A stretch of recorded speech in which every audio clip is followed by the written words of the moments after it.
Chers téléspectateurs, assalamu alaikum wa rahmatullahi ta'ala wa barakatuhu. Ravi de vous retrouver sur la chaîne du Renouveau Spirituel MTA pour l'émission L'Islam à l'épreuve de la modernité. Je reçois aujourd'hui M. Hafiz Ehsan Sikandar, qui est un théologien, un imam et le vice-président de la communauté islamique Ahmadiyya de la Belgique. Et M. Ataoul Habib, un théologien et missionnaire de la communauté islamique Ahmadiyya du Burkina Faso. Monsieur, assalamu alaikum wa rahmatullahi ta'ala wa barakatuh. Nous allons aujourd'hui nous pencher sur la nécessité de la religion à travers le thème suivant, la religion, un bien ou un mal pour l'humanité. Et comme je l'ai dit, nous avons deux illustres invités qui vont nous donner plus de détails par rapport à ce sujet. L'homme a été Homo faber avant d'être un Homo sapiens, c'est-à-dire qu'il savait fabriquer des objets et outils techniques avant de posséder la connaissance, la science. Aujourd'hui, quand on est dans le domaine de la religion, il y a une question aussi qu'on se pose. Est-ce que l'homme a existé avant le phénomène religieux ou bien ça a été un phénomène simultané? Monsieur Hafiz Ehsan Sikandar. Je vous remercie pour votre question. Vous savez, d'après des idéologues, l'homme primitif n'avait qu'une conception matérielle de la vie. Okay. Il vivait de l'agriculture, de la chasse. Ce n'est que plus tard que l'idée de la spiritualité apparut. C'est-à-dire, il n'y avait pas de spiritualité, au début bien sûr. Mais celle-ci venait expliquer les phénomènes dont l'homme ignore les mécanismes de la réalisation comme la pluie, le vent, le soleil, etc. Par la suite, ces phénomènes furent exploités par les charlatans pour des raisons de domination. Lorsque l'humanité était au tout début de son développement intellectuel, Dieu lui révéla des enseignements très simples pour répondre à ses besoins. C'est à ce moment-là qu'Allah a envoyé Adam alayhi salam. Vous voyez? Et Adam alayhi salam, tout d'abord, Allah lui a dit, enseigne à ces gens à adorer un seul Dieu. Vous voyez? Soyez bons les uns envers les autres. Dieu ne charge aucune âme au-delà de ses capacités. Voilà tous ces versets que Allah avait révélés, Allah avait demandé à Adam alayhi salam d'enseigner. Et avec l'arrivée du saint prophète Mohammed sallallahu alayhi wa sallam, tous les enseignements qui ont été enseignés par les messagers qui l'ont précédé, vous voyez. Alors, voilà un peu les enseignements. Maintenant, est-ce que, au fur et à mesure que l'être humain s'est développé et que la vie communautaire s'est complexifiée, Dieu révéla des enseignements de plus en plus complexes pour l'homme, au fur et à mesure qu'il commence par comprendre un tout petit peu, et au fur et à mesure, Allah commence par les envoyer à travers ses messagers, pour commencer avec Adam alayhi salam, comme je l'ai dit, mais tandis que certains ont suivi le pas de cette évolution religieuse, d'autres sont restés attachés à leur religion simple. Ils n'ont pas voulu évoluer. Vous voyez, c'est pour cela que nous voyons l'hindouisme, le judaïsme, le christianisme. Eux, tous, ils sont restés là. Et pourtant, après leur supposé fondateur, les saints fondateurs de leur religion, il y avait d'autres prophètes qui ont été promis, qui viendront après, mais ils se sont arrêtés là où ils ont trouvé bon. Mais la religion continue par évoluer. C'est ainsi que les religions relativement simples, voire même tout à fait rudimentaires, existe toujours de nos jours. Ok. Du coup, nous allons demander, dans vos explications, on a compris que Adam n'est pas le premier homme, en tout cas, Adam dont le Coran parle, est plutôt le premier prophète. Monsieur Habib? En effet, assalamu alaikum wa rahmatullahi wa barakatuh. En effet, le Coran ne dit nulle part qu'Adam fut le premier homme. Et le Coran dit, Allah parle que inni jailun fil arde khalifatun, que moi je vais établir sur la terre un calife. Calife veut dire celui qui succède. Donc, chez les musulmans, Adam est considéré comme le prophète. Il était le prophète envers qui? Envers les animaux? Non. S'il était le prophète, certainement sa mission était de donner la lumière aux gens qui étaient là. Donc, ça, ce n'est pas la conception islamique. L'homme vivait depuis longtemps. Ça, certains disent que peut-être 4 millions d'années avant de cela. Lorsqu'on parle de l'histoire d'Adam, il ne s'agit que de 7000 ans avant. Donc, Adam était le premier prophète de 7 étapes spirituelles, dont le début marque Adam et la fin marque Hazrat Muhammad sallallahu alayhi wa sallam. On ne sait pas, il y a eu combien d'univers spirituels. Ça, c'est comme a dit Dieu seul sait. Je pense. Okay. Donc, oui. Mais je pense que, par exemple, avec l'évolution de l'homme, c'est vrai comme le missionnaire Habib Saab vient de le dire, mais n'oubliez pas, on a parlé de l'évolution de l'homme, et puis, où en est l'évolution de la religion? J'ai touché un tout petit peu, mais je voudrais ajouter, il y a un verset du Coran qui va nous aider un peu de comprendre ce sujet. Parce que Dieu a continuellement perfectionné les enseignements révélés aux hommes au fil des siècles. Okay. Avec toutes les écritures révélées avant les saints prophètes Mohammed sallallahu alayhi wa sallam, Allah continuellement, il perfectionnait effectivement ces enseignements révélés. Finalement, avec l'arrivée du saint prophète Mohammed sallallahu alayhi wa sallam, vous voyez finalement, et pour la seule fois dans l'histoire de la religion, dans toutes les religions, vous pouvez chercher, vous allez voir, il n'y a pas dans une seule religion où il y a supposé leur Dieu ou leur fondateur dit, par exemple, Allah a révélé, il dit, Bismillahirrahmanirrahim, Al-Yawma akmaltu lakum dinakum wa atmamtu alaykum ni'mati wa raditu lakum al-Islam dina.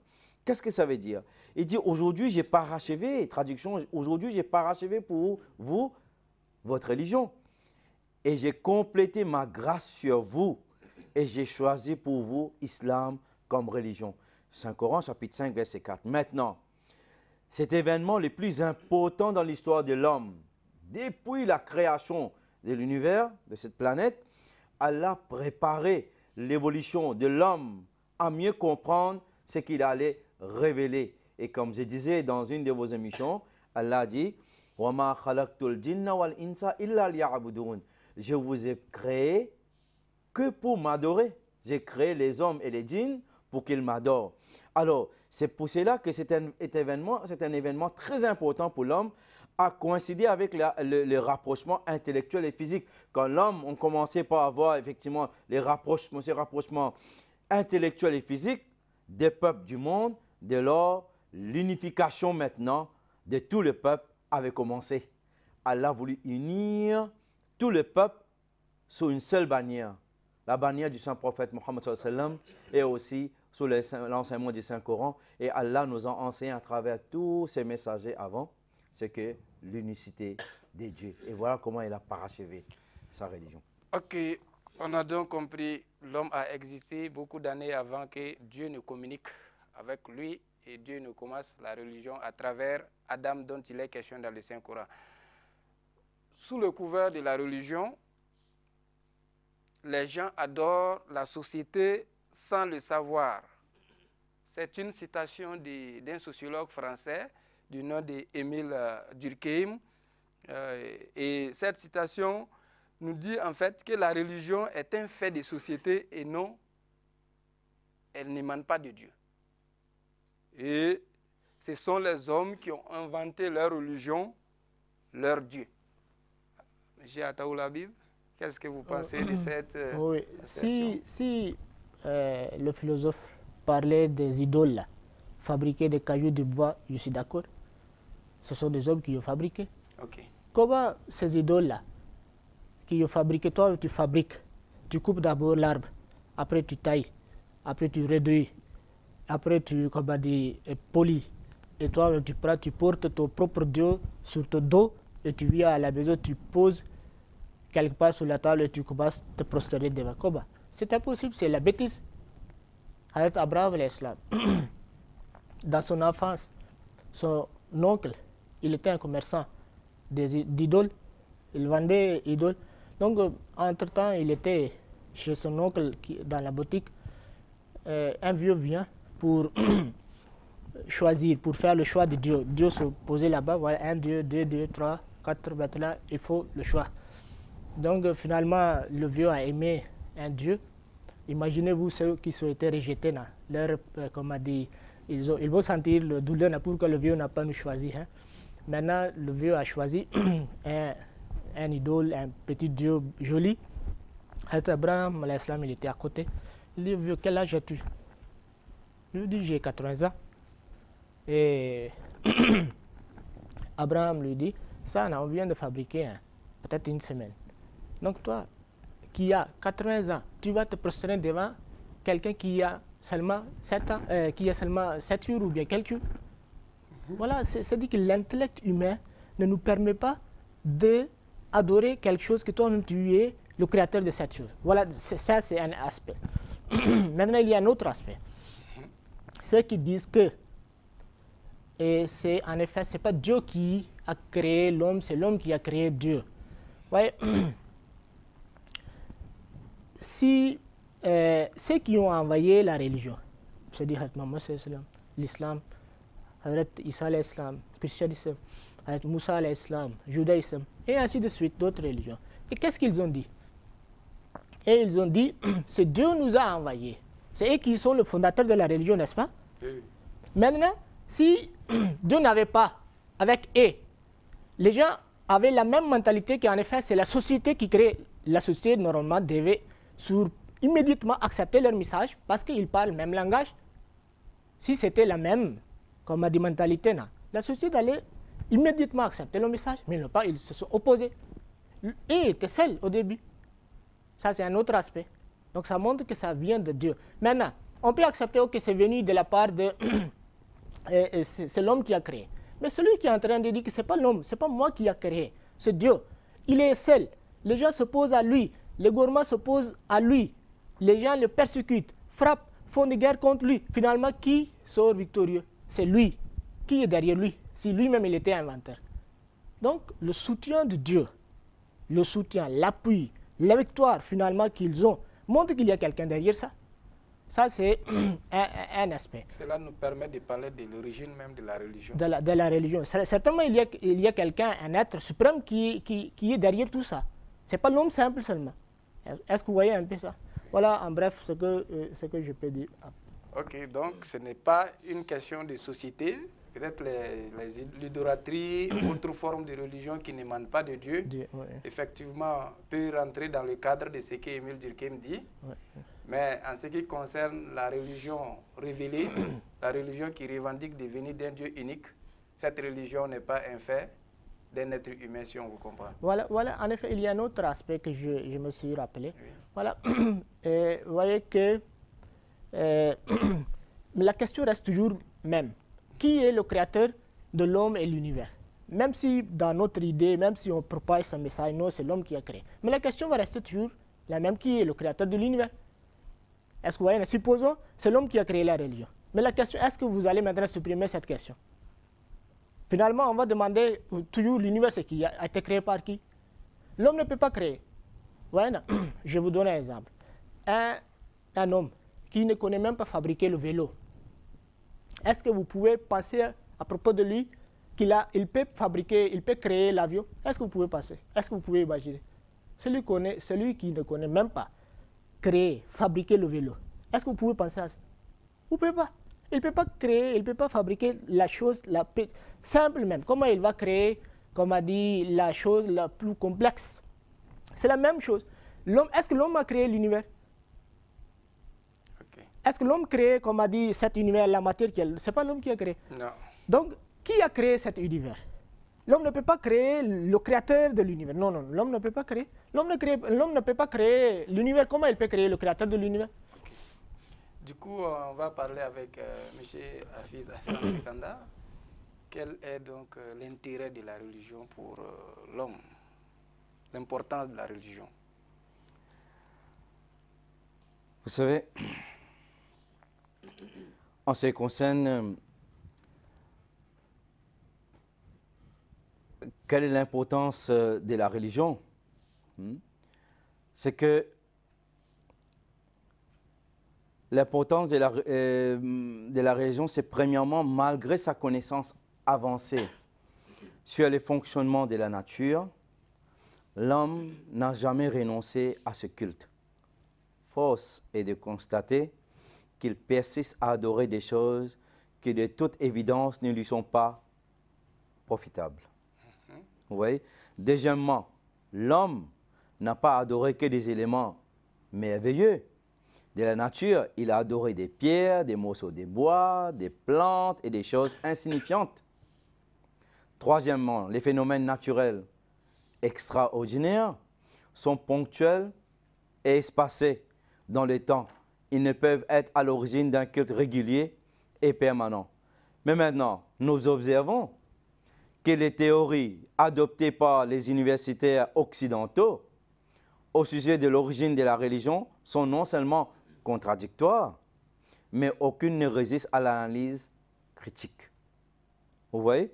La seule réponse valable et acceptable par l'esprit humain, c'est-à-dire que l'homme est par nature un être religieux. L'homme même, de par nature, est un être religieux. Il est venu au monde avec le gène de la religion.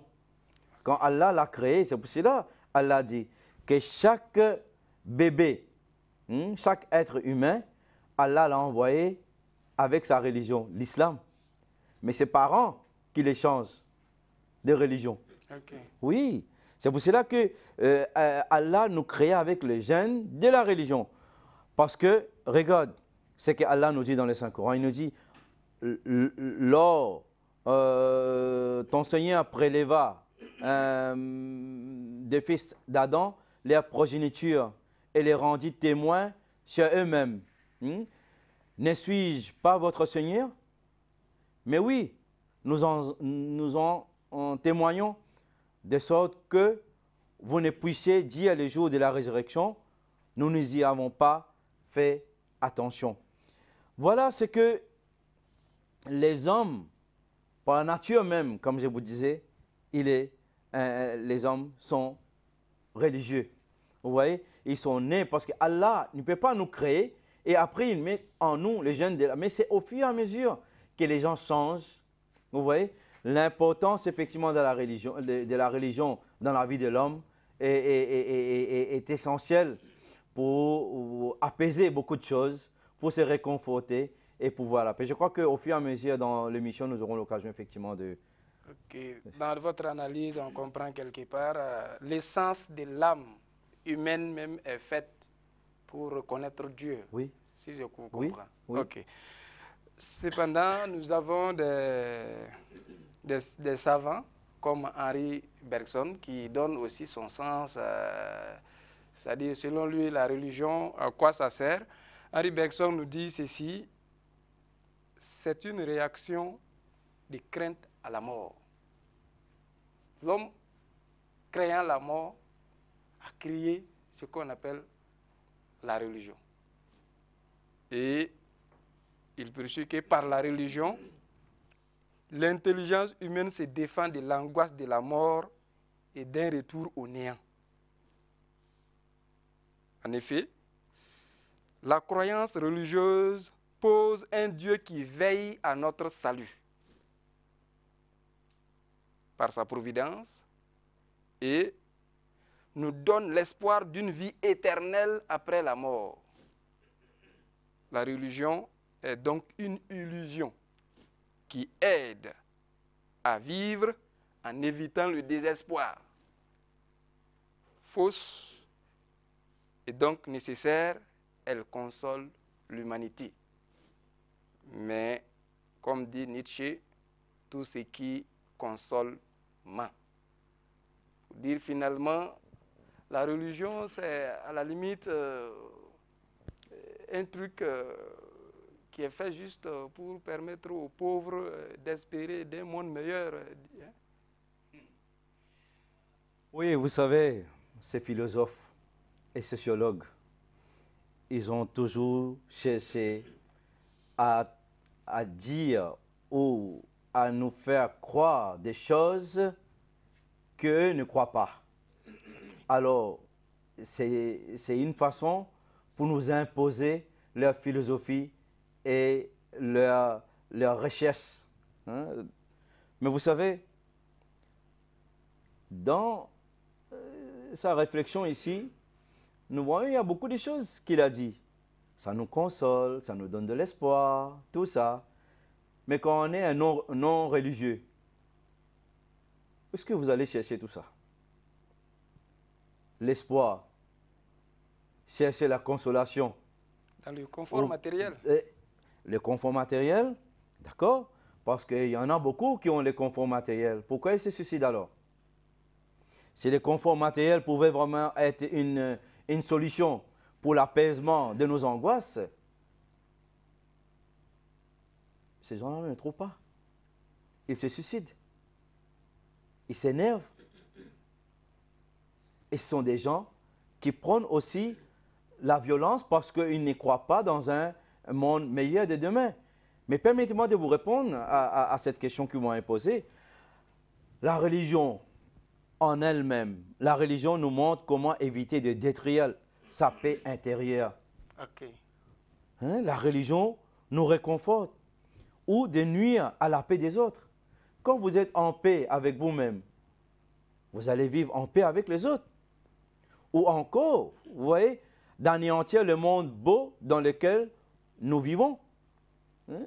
C'est-à-dire, si vous n'avez pas quelque chose de bon à partager aux autres, c'est à ce moment-là que vous commencez par propager le désespoir. Parce que vous-même, vous êtes désespéré. Mais quand vous êtes en paix, vous propagez la paix. Tout autour de vous, il y a la paix. Alors, Allah nous informe que la vie ne s'arrête pas au moment de la mort. Quelle réponse qu'eux, ils ont au-delà de la mort? Dans leur philosophie, ils n'ont aucune réponse à nous donner. Oui, dans leur philosophie, la vie prend fin avec la mort. Mais oui, est-ce que la vie prend fin avec la mort? C'est leur propre philosophie. Mais en ce qui concerne ceux qui sont religieux, ils peuvent vous détailler la vie après la mort. Mais pour eux, ils s'arrêtent là. Pourquoi ils ne continuent pas? Vous voyez? Mais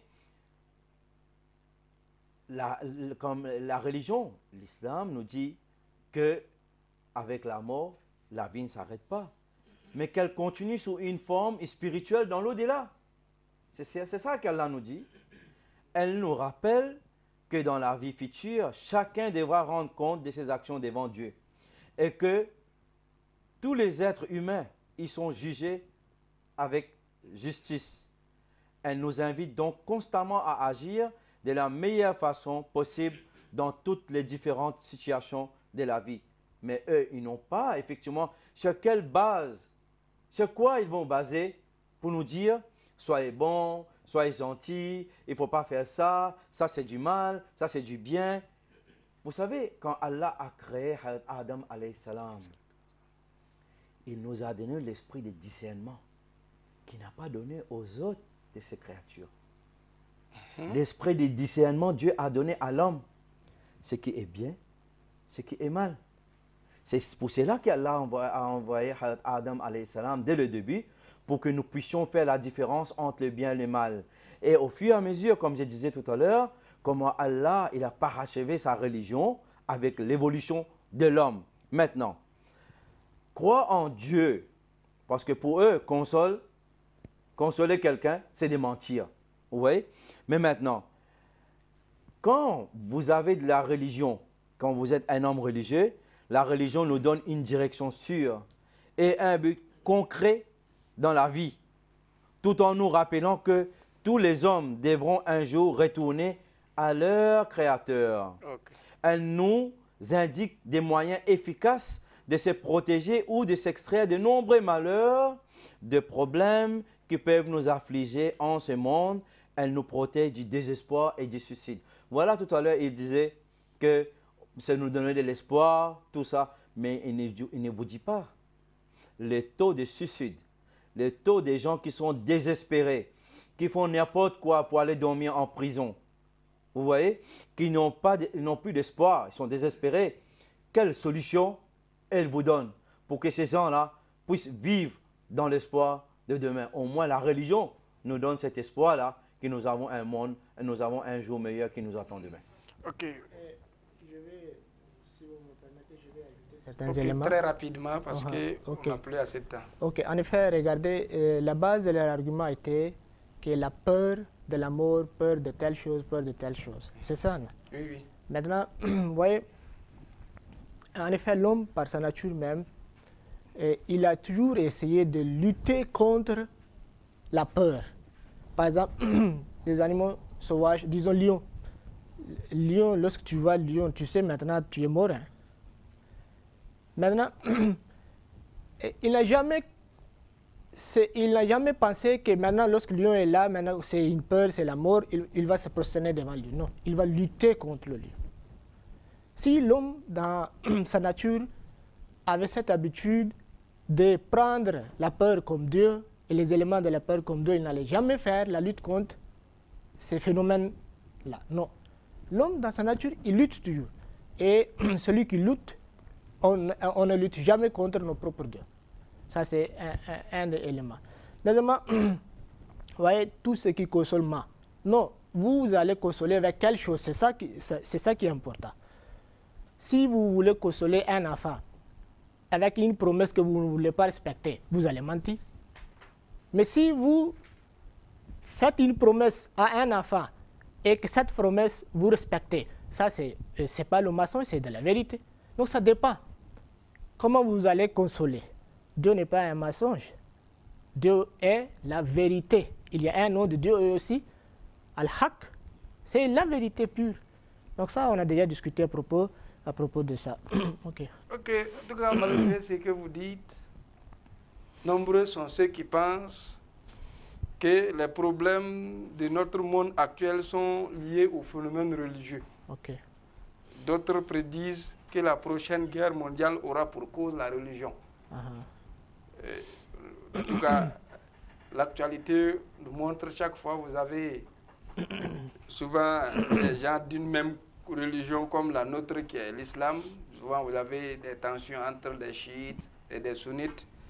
Tantôt vous avez des juifs et des musulmans au niveau d'Israël et Palestine.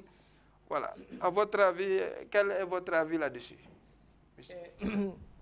Est-ce que vous pensez que si, pour l'instant, imaginons qu'on éradique la religion tout de suite de la Terre, sur la planète, supposons qu'il n'y a pas la religion, pensez-vous que l'homme ne va pas tuer l'autre, son frère?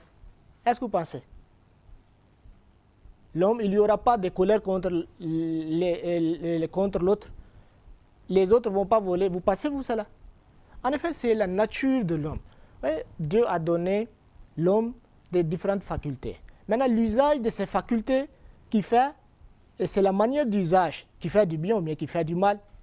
Donc, si ceux qui critiquent la religion, on dit que nous, c'est dans la nature de l'homme. L'homme, lorsqu'il se fâche contre quelqu'un, il n'est pas content avec quelqu'un. Donc, à ce moment-là, quoi? S'il n'arrive pas à se contrôler, donc il passe à l'acte, il tue l'autre. Ça, c'est un premier argument. Deuxième, ouais, ce que moi je connais, la Première Guerre mondiale, la Deuxième Guerre mondiale, là, ce ne sont pas simplement à cause de la religion. Je pense que tout le monde connaît, ce sont des autres intérêts, n'est-ce pas? Donc si deux ne sont pas à cause de la religion. Troisième aussi, d'abord on prie à Dieu que Dieu nous sauve de cette calamité.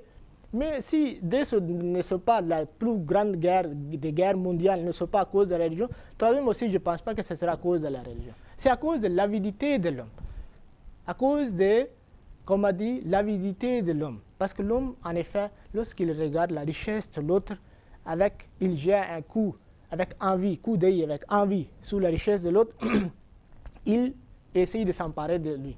Il est jaloux. Lorsque quelqu'un, il ne lui obéit pas, il ne respecte pas sa domination, à ce moment-là, il tourne contre lui. Ok.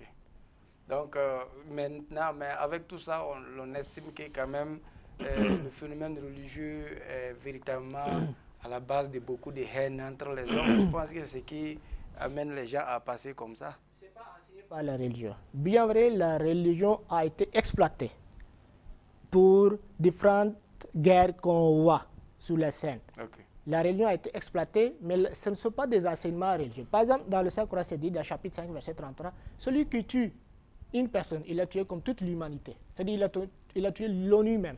L'humanité, non. L'ONU même. Il a attaqué injustement, certainement. Celui qui est tué injustement. Okay. Donc voilà, la religion, qu'est-ce qui nous enseigne? Il ne faut pas tuer. Okay. La religion dit il ne faut pas voler. Ok. Maintenant que nous sommes en train de tendre vers la fin de l'émission, mais une question à votre niveau. Quelle peut être aujourd'hui la nécessité de la religion dans notre société moderne? Vous savez, la nécessité, tout d'abord, quel est l'intérêt de la religion pour l'humanité, si vous voulez, ou que nous enseigne la religion? En premier lieu, elle nous enseigne que nous avons tous été créés par Dieu. Il faut comprendre ça d'abord pour voir la nécessité même de la religion. Qui est un en sa personne? Allah. Et que nous devons l'adorer afin de rester en contact permanent avec cette intelligence suprême qui régit l'univers et pour absorber ses excellentes qualités en nous. Elle nous affirme que devant Dieu, nous sommes tous égaux. La religion, la nécessité, c'est qu'elle nous fournit une abondance de preuves de l'existence de Dieu. On ne croit pas comme ça. Il faut que vous compreniez la nécessité et aussi, effectivement, la vérité dans tout ça. Elle nous explique pourquoi nous existons et quel est le but de notre création. L'homme devait comprendre tout ça. Elle nous fait découvrir comment vivre en harmonie avec Dieu et avec sa création. C'est la nécessité, ça. Elle nous donne des ressources que nous aideront à toujours progresser spirituellement et matériellement. Elle nous prédit des grands événements qui vont affecter l'avenir de l'humanité. Allah nous prépare. En un mot, si vous voulez, elle nous relève les secrets d'une vie heureuse et pleine de bonheur au niveau individuel, familial, communautaire, national et international, tout en offrant une base solide à toutes les générations à venir. Voilà pourquoi la nécessité de la religion dans la vie de l'homme. Ok, la religion est plus que nécessaire. Si elle n'existait pas, il fallait la créer. Foi de nos invités du jour. Elle est le chemin, la voie par laquelle l'homme peut réaliser le but de sa création, à savoir adorer son Créateur qui est Allah. Par conséquent, selon nos invités, elle ne peut aucunement être un mal pour l'humanité. Elle est plutôt le salut de l'humanité. Selon nos chers invités, c'est l'abandon ou le rejet des enseignements véritables de la religion qui est à la base des malheurs des hommes. S'ils se soumettent aux injonctions divines, le monde serait un paradis sur terre, foi de nos invités. Alors, à bon entendeur, salut. C'est tout pour ce numéro de l'émission L'Islam à l'épreuve de la modernité. Nos invités du jour étaient M. Hafiz Ehsan Sekandar, un théologien et imam et vice-président de la communauté islamique Ahmadiyya de la Belgique, et M. Ataoul Habib, missionnaire, théologien de la communauté islamique Ahmadiyya du Burkina Faso. Merci, monsieur, d'être passé.